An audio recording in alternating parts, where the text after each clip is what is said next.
Provvederemo a brevissimo a fare l'intervento, abbiamo già contattato le aziende produttrici della recinzione, andremo a installare questa recinzione definitiva, anche molto architettonicamente bella per quanto riguarda l'impatto visivo, risolveremo definitivamente il problema recintando quell'area e mettendola in sicurezza.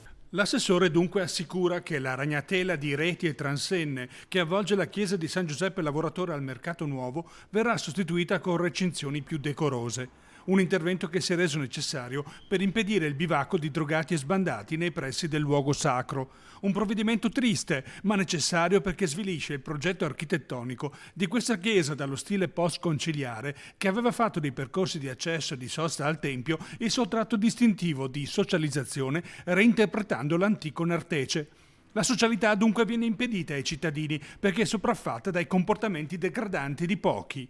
Purtroppo anche altri edifici pubblici e privati in città stanno mettendo in atto soluzioni simili per evitare che si intacchi irreversibilmente la socialità e le strutture, come il teatro comunale, la chiesa dell'Araceli e il palazzo delle Poste. Alcune zone veramente necessitano, le stiamo prendendo in considerazione e faremo di tutto per metterle in sicurezza.